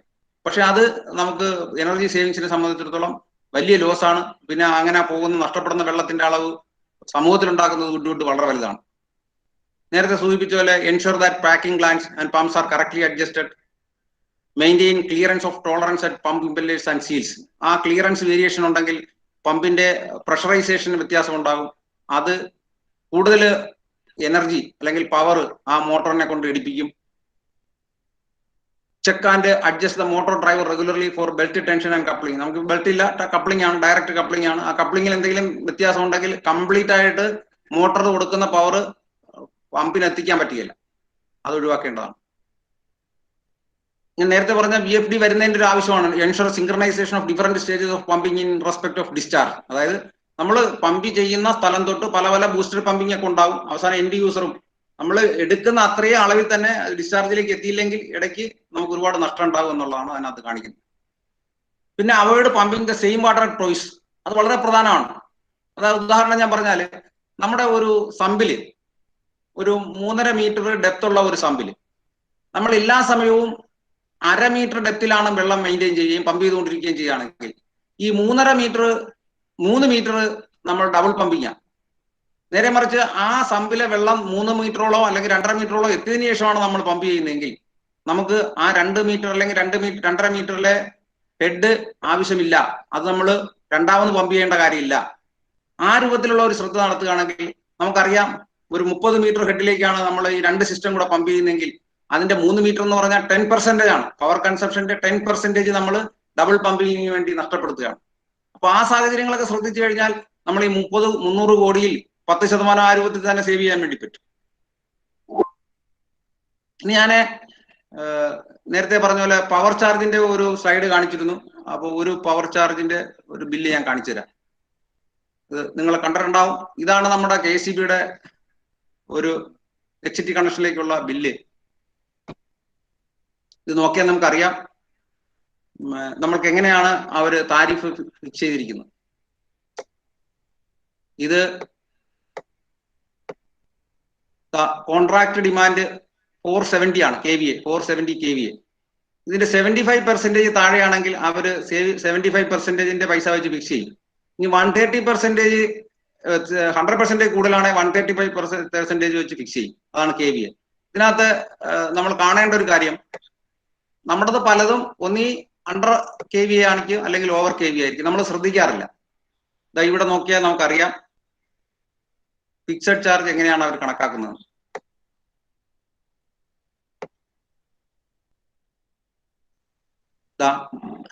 ഡിമാൻഡ് ചാർജ് നമ്മൾ 353 അതായത് 70%-നേക്കാൾ താഴെയാണ്ട് അവർ 70% ഫിക്സ് ചെയ്തു. 353 KVA ആണ്. അതിന് 1 KVAക്ക് 300 രൂപ. ഇത്രയും നമ്മൾ താഴെ ആയതുകൊണ്ട് പ്രശ്നമില്ല. ഇനി ഇത് നമ്മൾ 470 എന്നുള്ളത് 500 ആയിരിക്കട്ടെ. 500 ആണെങ്കിൽ ഇവർ 500 ഇവിടെ എഴുതും. 500 അല്ല, അതിന്റെ 130% ഇവിടെ എഴുതും. ആ എമൗണ്ട് ഇവിടെ കിട്ടും. അത് കൂടാതെ എക്സസ് ഡിമാൻഡ് ചാർജ് എന്ന് പറഞ്ഞ അടിയിലുണ്ട്.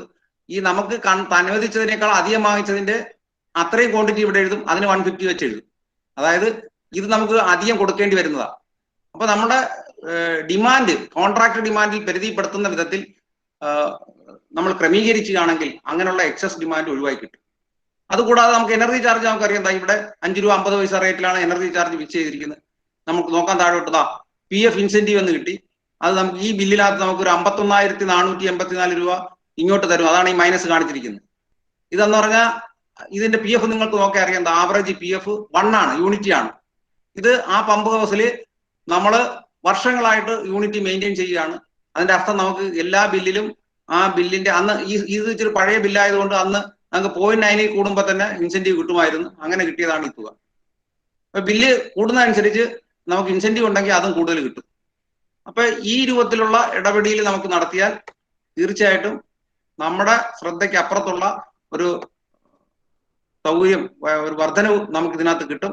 ഈ രൂപത്തിൽ നമുക്ക് എങ്ങനെയാണ് ഈ KVA ഒക്കെ ചെയ്യാന്ന് പറയുന്നത് നമുക്കറിയാം. ഈ മാക്സിമം ഡിമാൻഡ് എങ്ങനെയാണ് ഫിക്സഡ് ഡിമാൻഡിനകത്ത് മെയിൻറ്റെയിൻ ചെയ്യാൻ പറ്റുന്നത്. ഇവര് നമ്മൾ എല്ലാ സമയത്തും ഈ 470 KVA മെയിൻറ്റെയിൻ ചെയ്ത ഒരു പെർട്ടിക്കുലർ സമയത്ത് കൂടിയാൽ പോലും അവർ ആ റേറ്റ് നമ്മുടെ ഇത് വാങ്ങിക്കും. അതാണ് ഇതിനകത്ത് കാണുന്ന ഏറ്റവും അപകടകരമായ ഒരു അവസ്ഥ.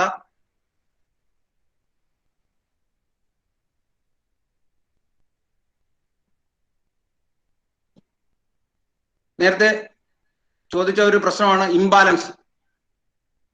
ഇംബാലൻസ് എന്ന് പറയുന്നത് നമുക്ക് എല്ലാവർക്കും അറിയാം. ഈ മോട്ടറും പമ്പും ഒരു അലൈൻമെന്റിലാണ് ഇരിക്കുന്നത്. ഇപ്പൊ നമ്മുടെ ഒന്നിലധികം പമ്പുകളുള്ള അല്ലെങ്കിൽ മോട്ടറുകളുള്ള പമ്പ് ഹൗസിൽ നമ്മൾ ചെന്നാൽ അറിയാം, ഈക്വലി ആയിട്ടാണ് അത് സ്പേസ് ചെയ്യുന്നത്. ഒരു പമ്പിംഗ് മെയിൻ, അതിന്റെ തൊട്ട് അപ്പുറത്ത് ഒരു 6 എണ്ണം, ഇപ്പുറത്ത് ഒരു 6 എണ്ണം. ഇത് അങ്ങനെ അവര് സ്പേസ് ചെയ്യുമ്പോൾ നമ്മൾ മനസ്സിലാക്കേണ്ടത് തുല്യമായി 2 സ്ഥലത്തു നിന്നും പമ്പ് ചെയ്യുക എന്നുള്ളതാണ്. അപ്പൊ നമുക്ക് 4 എണ്ണമാണ് അറ്റ് എ ടൈം അടിക്കേണ്ടി വരുന്നെങ്കിൽ 2 എണ്ണം അപ്പുറവും ഇപ്പുറവും ഇട്ട് ചെയ്യാം. നേരെ മറിച്ച് നമ്മൾ ഒരു സൈഡിൽ തന്നെ 4 അടിക്കുകയും ഒരു സൈഡിൽ 1 അടിക്കാതെ വന്നു കഴിഞ്ഞാൽ ഈ വലിയ അളവിലുള്ള വെള്ളമാണ് നമ്മുടെ പമ്പിംഗ് മെയിനിൽ കൂടെ പോകുന്നത്.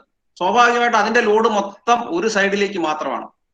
അതിനെയാണ് ഞാൻ ഇവിടെ ഇംബാലൻസ് കൊണ്ട് ഉദ്ദേശിക്കുന്നത്. അങ്ങനെ ഇംബാലൻസ് ഉണ്ടായി കഴിഞ്ഞാൽ സ്വാഭാവികമായിട്ടും നമ്മുടെ പമ്പിന്റെയും മോട്ടറിന്റെയും അലൈൻമെന്റിനെയും അത് ലോങ് റണ്ണിൽ വൈബ്രേഷൻ ഉണ്ടാക്കാനും നമ്മൾ അറിയാതെ തന്നെ നമുക്ക് കൂടുതൽ എനർജി ലോസ് ഉണ്ടാകാനും കൂടുതൽ വൈബ്രേഷനിലേക്ക് പോകാനും ബ്രേക്ക് ഡൗൺ ഉണ്ടാകാനും കാരണമാകും. കാരണം ഈ ലോഡെല്ലാം ആ ബിയറിംഗ് ആണ് താങ്ങുന്നത്.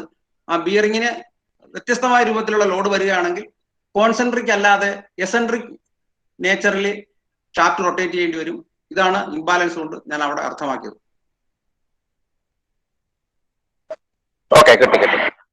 Okay, thank you sir. പിന്നെ പ്രധാനമായിട്ട് ഒരു കാര്യം കൂടെ ഇതിനകത്ത് പറഞ്ഞിട്ടുള്ളത്, എന്റെ പെർവ്യൂവിൽ വന്നത് ഒരു എസ്റ്റിമേറ്റ് എടുക്കുക എന്നുള്ളതാണ്. ഈ ഇലക്ട്രിക്കൽ എസ്റ്റിമേറ്റിനകത്ത് ഏറ്റവും റയറസ്റ്റ്, ഞാൻ നേരത്തെ പറഞ്ഞ പോലെ ഏറ്റവും റയറസ്റ്റ് ഓപ്ഷനാണ് ഈ ബ്രേക്ക് ഡൗൺ, ഈ വൈൻഡിങ് പോവുക എന്നുള്ളത്. ഒരിക്കലും സംഭവിക്കാൻ പാടില്ലാത്ത, നമ്മൾ വളരെയധികം പ്രൊട്ടക്റ്റീവ് ഡിവൈസസ് ഒക്കെ വെച്ചാണ് മോട്ടോർ വയ്ക്കുന്നത്.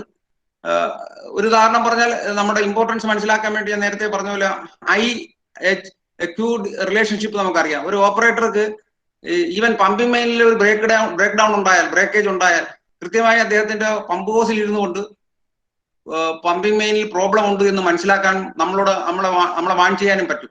എവിടെയോ പമ്പിംഗ് മെയിനിൽ പൊട്ടലുണ്ടായി എന്ന് അദ്ദേഹം ഈ ആംബിയർ ഫ്ലക്ച്വേഷൻ എന്ന് നമ്മൾ മനസ്സിലാക്കുന്നു.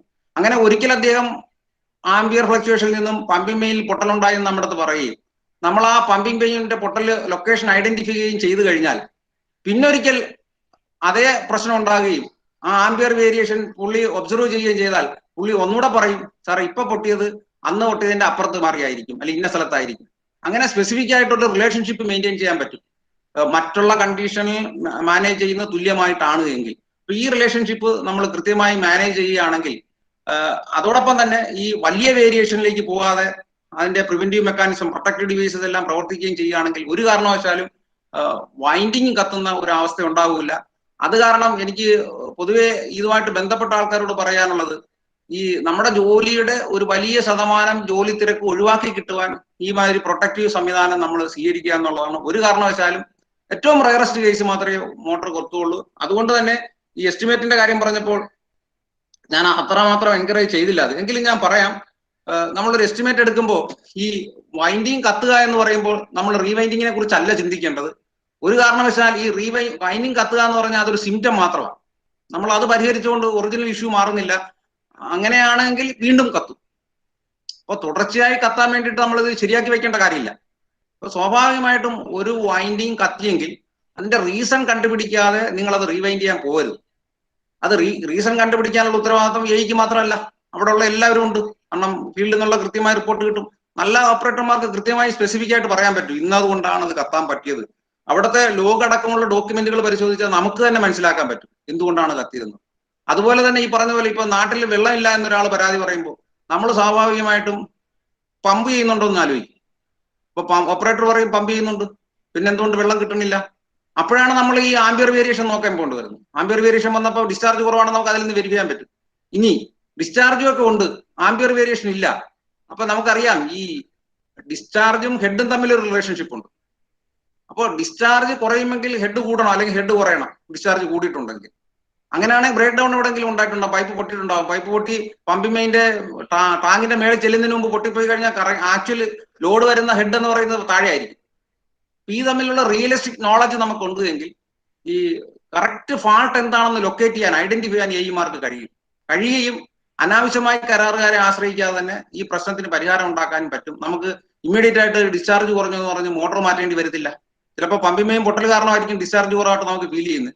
അപ്പോൾ നമുക്ക് പമ്പിംഗ് മെയിൻ പരിഹരിച്ചാൽ മാത്രം മതി. ഇത് മോട്ടോർ നമ്മൾ വർക്ക്ഷോപ്പിൽ കൊണ്ടുപോയി ശരിയാക്കി കഴിയുമ്പോഴായിരിക്കും അവനെന്തെങ്കിലും ശരിയാക്കിയെന്ന് പറഞ്ഞ് കൊണ്ടു വച്ചു കഴിയും. വീണ്ടും ഈ പ്രശ്നം പരിഹരിക്കാതിരിക്കുമ്പോഴായിരിക്കും നമ്മൾ ലൈൻമാനെ വിട്ട് പൈപ്പ് പൊട്ടിയിട്ടുണ്ടോ എന്ന് നോക്കുന്നത്. ഓക്കെ, ഞാൻ എന്തെങ്കിലും എസ്റ്റിമേറ്റിലേക്ക് വരാം. സാധാരണ കേസിൽ വളരെ റയറസ്റ്റ് ആയിട്ട് ചെയ്താൽ മതിയെങ്കിലും നമ്മൾ അത്യാവശ്യം അറിഞ്ഞിരിക്കേണ്ട ഒരു കാര്യമാണ്. ഞാൻ പറയുന്നത്, നമ്മൾ എസ്റ്റിമേറ്റിലേക്ക് പോകുമ്പോൾ യഥാർത്ഥ കേസ് മറന്നിട്ടാണ് നമ്മൾ എസ്റ്റിമേറ്റിലേക്ക് പോകുന്നത്. ഈ വൈൻഡിങ് റീവൈൻഡ് ചെയ്തതോടുകൂടി നമ്മുടെ പ്രശ്നം പരിഹരിക്കപ്പെടുന്നില്ല. നേരത്തെ പറഞ്ഞതുപോലെ വൈൻഡിങ്ങിന് തടസ്സമായ പൊട്ടുന്നതിന് കാരണമായ ഒരുപാട് കാരണങ്ങൾ, അല്ലെങ്കിൽ ഒന്നിലധികം കാരണങ്ങൾ അവിടെ ഉണ്ടാവും. അത് പരിഹരിക്കുന്നതിനുള്ള എസ്റ്റിമേറ്റ് എടുക്കലാണ് നമ്മുടെ പ്രധാനം. അത് പരിഹരിക്കുന്നതിനുള്ള എസ്റ്റിമേറ്റ് എടുക്കണമെങ്കിൽ കൃത്യമായ ഒരു ഒബ്സർവേഷൻ ആവശ്യമുണ്ട്. എന്നിരുന്നാലും അതോടൊപ്പം തന്നെ നമുക്ക് എസ്റ്റിമേറ്റ് എടുക്കാതിരിക്കാനും പറ്റത്തില്ല. അപ്പോൾ എസ്റ്റിമേറ്റ് എടുക്കണമെങ്കിൽ നമുക്കറിയാം വൈൻഡിങ് കോയിലാണ് പ്രധാനം. ഈ ഒരു എത്ര SP മോട്ടറിന് എത്ര വൈൻഡിങ് കോയിൽ ഉപയോഗിക്കണം എന്ന് പറഞ്ഞ് നമ്മുടെ ഹെഡ് ഓഫീസിൽ നിന്ന് സിയുടെ തന്നെ ഒരു സർക്കുലർ ഉണ്ട്. അതിനകത്ത് SP എത്ര വൈൻഡിങ് കോയിലിന്റെ വില ഇടണം എന്ന് പറഞ്ഞിട്ടുണ്ട്. ഏകദേശം എനിക്ക് തോന്നുന്നത് നമ്മുടെ SP യുടെ തന്നെ ഒരു 60% kg കൺവെർട്ട് ചെയ്താൽ അത്രയും കിലോഗ്രാം ആയിരിക്കും വേണ്ടി വരുന്നത്. കോപ്പറിന്റെ വില നിങ്ങൾക്ക് അറിയാം, ആ വിലയ്ക്ക് അപ്രോക്സിമേറ്റ് ഉള്ള എസ്റ്റിമേറ്റ് എടുക്കുക. പിന്നെ അതിനാവശ്യമായുള്ള മറ്റ് മെറ്റീരിയൽസ് ഉണ്ട്, വൈൻഡിങ് മെറ്റീരിയൽസ്. കോപ്പർ വയർ കൂടാതെ അതിന്റെ ഐസൊലേഷൻ നടത്താനുള്ള സാധനം, പിന്നെ ഇൻസുലേഷൻ നടത്താനുള്ള സാധനം, അത് ബൈൻഡ് ചെയ്യുന്നതിനുള്ള സാധനം, ഇൻസുലേഷനുള്ള വാർണിഷ്, അതിന്റെ കോസ്റ്റ് തുടങ്ങി കുറച്ചധികം സാധനങ്ങൾ വരും. പക്ഷെ ഇത് നമുക്ക് ടിപ്പിക്കലായിട്ട് ഉണ്ടാക്കി വെക്കാം. പക്ഷെ ഞാൻ പറഞ്ഞതുപോലെ ഒരു റീവൈൻഡിങ് ചെയ്യാൻ നമ്മൾ പോകുമ്പോൾ അതിന് മുമ്പുണ്ടായ പ്രശ്നങ്ങൾ പരിഹരിക്കാനുള്ള എസ്റ്റിമേറ്റ് നമുക്ക് മുൻകൂട്ടി പറയാൻ പറ്റില്ല. അപ്പൊ അതാണ് പറഞ്ഞത്, ചിലപ്പോൾ ഒരുപക്ഷെ നമ്മുടെ ബെയറിംഗിന്റെ കംപ്ലൈന്റ് ഉണ്ടാവാം. ബെയറിംഗിന്റെ കംപ്ലൈന്റ് കൊണ്ട് എങ്ങനെ മോട്ടോർ കത്തിപ്പോകുമെന്ന് ചോദിക്കാം. തീർച്ചയായിട്ടും ബെയറിംഗിന്റെ കംപ്ലൈന്റ് ഉണ്ടെങ്കിൽ ഈ കോൺസെൻട്രിക് റൊട്ടേഷൻ വരെ എസെൻട്രിക് റൊട്ടേഷൻ ഉണ്ടാവുകയും റണ്ണറും സ്റ്റേറ്ററും തമ്മിലുള്ള ഒരു ചെറിയ ക്ലിയറൻസിന്റെ രൂപത്തിലാണ് ഇത് ഓടിക്കൊണ്ടിരിക്കുന്നത്. ആ ക്ലിയറൻസ് മാറുകയും അത് പരസ്പരം കൂട്ടിമുട്ടുകയോ അത് നമ്മൾ അകലത്തിലാവുകയോ വൈൻഡിങ് കത്തിപ്പോകാൻ സാധ്യതയുണ്ട്. അങ്ങനെ പല പല കാരണങ്ങളുണ്ട്. ആ കാരണങ്ങൾ കണ്ടെത്തി അതിനാവശ്യമായ എസ്റ്റിമേറ്റ് കൂടെ ഉൾപ്പെടുത്തിയാൽ മാത്രമേ നമുക്ക് കൃത്യമായ ഇതിനൊരു സൊല്യൂഷൻ കാണൂ. അത് സ്വാഭാവികമായിട്ടും ഈ കരാറുകാരനെ സംബന്ധിച്ചിടത്തോളം ഈ റീവൈൻഡിങ്ങിന് മാത്രമേ താല്പര്യം ഉണ്ടാവുള്ളൂ, മറ്റേ പ്രശ്നത്തിന് പരിഹാരം ഉണ്ടാവില്ല. അങ്ങനെ പരിഹരിച്ചു വയ്ക്കുകയും നമ്മൾ സ്റ്റാൻഡ് ബൈ എപ്പോഴും കൃത്യമായി മെയിൻറ്റെയിൻ ചെയ്യുകയും ചെയ്തു കഴിഞ്ഞാൽ ഞാൻ ഉറപ്പ് പറയുന്നു, നമ്മുടെ മോട്ടോറുകൾ ഒരു AEയുടെ കാലഘട്ടത്തിൽ, അതായത് ഒരു 3 വർഷമാണ് ഒരു AE ഒരു ലൊക്കേഷനിൽ സീറ്റിൽ വർക്ക് ചെയ്യുന്നതെങ്കിൽ അയാളുടെ കാലഘട്ടത്തിൽ നമ്മുടെ റീവൈൻഡിങ്ങിന്റെ ആവശ്യം വരത്തില്ല. ഞാൻ അങ്ങനെ ചില പരീക്ഷണങ്ങൾ നടത്തിയിട്ടുണ്ട്. നമ്മൾ ജീവനക്കാരെ അടക്കം വിശ്വാസത്തിലെടുത്തു കഴിഞ്ഞാൽ അവരുടെ പിന്തുണ ഉണ്ടെങ്കിൽ തീർച്ചയായിട്ടും ഇത് വൈൻഡിങ് കത്തിപ്പോകുന്ന ഒരു അവസ്ഥയിലേക്ക് ഉണ്ടാവുകയില്ല എന്ന് ഗ്യാരണ്ടീഡ് ആണ്. അപ്പൊ ആ രൂപത്തിൽ വേണം ഇതിനെ കാണേണ്ടത്. നമ്മൾ എസ്റ്റിമേറ്റ് എടുക്കുന്നതിന് മുമ്പ് ആലോചിക്കേണ്ടത് എന്തുകൊണ്ടാണ് എസ്റ്റിമേറ്റ് എടുക്കേണ്ടി വന്നത്, എന്തുകൊണ്ടാണ് മോട്ടോർ കത്തിയത്, നമ്മുടെ നിയന്ത്രണത്തിലല്ലല്ലോ ഇത് എന്നുള്ളൊരു ധാരണ ഒരിക്കലും പാടില്ല. നമ്മുടെ നിയന്ത്രണത്തിൽ തന്നെ നമ്മൾ തീരുമാനിച്ചു കഴിഞ്ഞാൽ ഒരു മനുഷ്യൻ ബിഹേവ് ചെയ്യുന്നതിനേക്കാളും വളരെ പെർഫെക്റ്റ് ആയിട്ട് പ്രവർത്തിക്കുന്ന മെക്കാനിസമാണ് ഇലക്ട്രിക്കൽ മോട്ടോറുകളും പമ്പുകളും. ആ രൂപത്തിലുള്ള ഒരു ഒബ്സർവേഷൻ ആണ് നമ്മുടെ ഭാഗത്തു നിന്ന് വേണ്ടത്. ഇത്രയാണ് എനിക്ക് സംബന്ധിച്ച് പറയാനുള്ളത്. എന്നെ ശ്രമിച്ച എല്ലാ ഓഫീസർമാർക്കും, അക്കോയുടെ ജനറൽ സെക്രട്ടറി, അക്കോയുടെ ഇതിന്റെ ടീം ലീഡറായിട്ടുള്ള ചെയർമാൻ, കൺവീനർ, വൈസ് ചെയർമാൻ, മറ്റെല്ലാ സുഹൃത്തുക്കൾക്കും നന്ദി അറിയിച്ചുകൊള്ളുന്നു. നമസ്കാരം. ചോദ്യങ്ങളുണ്ടെങ്കിൽ എനിക്കറിയാവുന്ന കാര്യങ്ങളാണ്, നമുക്കിവിടെ ഡിസ്കസ് ചെയ്യാം. ഈ ബസ് ബാറിന്റെ ലെങ്തും അതിന്റെ റെസിസ്റ്റൻസും തമ്മിലൊന്ന് പറഞ്ഞായിരുന്നല്ലോ, അതൊന്ന് വ്യക്തമാക്കാമോ? സർ, ഞാൻ അത് ശരിക്കും നമ്മുടെ വലിയ രീതിയിലുള്ള, അതായത് 650, 250 മോഡലുള്ള SP-യിലുള്ള മോട്ടോറുകളുടെയും വലിയ ഒരു നമ്മുടെ പ്ലാന്റുകളെ ഉദ്ദേശിച്ചാണ് പറഞ്ഞത്. ഉദാഹരണം ഞാൻ പറഞ്ഞു കഴിഞ്ഞാൽ, ഇപ്പൊ ഞങ്ങൾക്കൊരു അനുഭവം ഉണ്ടായി ഞാൻ പറയാം. നമ്മുടെ ഒരു പാനൽ ബോർഡ്, അതായത് MCCBയുടെ ഒരു കേസ് ബോൾഡിനകത്ത് 3 ബസ് ബാർ ഇങ്ങനെ പോകുമല്ലോ. അപ്പോൾ ഒരു ദിവസം ഒരു സർക്യൂട്ട് ബ്രേക്കർ ഓപ്പറേറ്റ് ചെയ്യേണ്ടി വന്നു. അപ്പോൾ നമ്മൾ നോക്കി ചെന്നപ്പോഴെന്താ പറഞ്ഞത്, അവര് ശരിക്കും ഈ 2 ബസ് ബാറും കാൽക്കുലേറ്റഡ് അകലം, അതായത് സയന്റിഫിക്കലി റൂൾഡ് ആയിട്ടുള്ള അകലത്തിലാണ് വെച്ചത്. പക്ഷേ നേരത്തെ ഞാൻ പറഞ്ഞതുപോലെ ഈ ഉണക്ക കാലഘട്ടത്തിൽ കുറെ അധികം ചിലന്തി വലകൾ ഉണ്ടാകുകയും അത് അവിടെയൊക്കെ പറ്റി പിടിക്കുകയും ചെയ്തു. തണുപ്പായപ്പോഴത്തേക്ക് നമുക്കറിയാം ഈ സാധനം തണുപ്പ് കുറച്ച് മോയ്സ്ചറൊക്കെ അബ്സർവ് ചെയ്തിട്ട് ഏതോ ഒരു പർട്ടിക്കുലർ സമയത്ത് ഈ ബസ് ബാറിൽ കൂടെ വേറെ ഒരു ഫോറിൻ മെറ്റീരിയലും വേറെ ഒരു ഇഷ്യൂ ഉണ്ടായിട്ടില്ല അവിടെ. ഈ വരുന്ന ആംബിയർ റേറ്റിംഗ് സാധാരണ റേറ്റിംഗിൽ തന്നെ വന്നത്. പക്ഷെ അവിടെ തമ്മിൽ അത് കൂട്ടിമുട്ടുന്ന ഒരു എഫക്റ്റ് ഉണ്ടാകുകയും ആ അത്രയും പോർഷൻ കത്തിപ്പോവുകയും ചെയ്തു. അതുകൊണ്ട് നമ്മൾ മനസ്സിലാക്കേണ്ടത്, അവരിട്ടിരിക്കുന്ന സ്പേസിങ് അവരൊരു പ്രൊട്ടക്റ്റീവ് ഡയമെൻഷനിൽ ഇട്ടിരിക്കുകയാണ്. പക്ഷെ എന്ന് കരുതി നമുക്ക് അതിൻ്റെ ഇടയിൽ ഒരു സ്പേസിങ് മാറ്റാനോ ഫോറിൻ മെറ്റീരിയൽ ഉണ്ടാവാനോ നമ്മൾ അറിയാതെ തന്നെ ഉണ്ടാവാനോ പാടില്ല.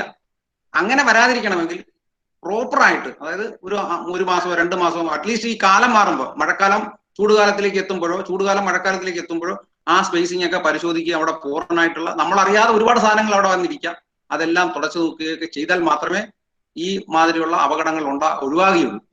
അതാണ് ഞാൻ ഉദ്ദേശിച്ചത്. എനിക്കൊരു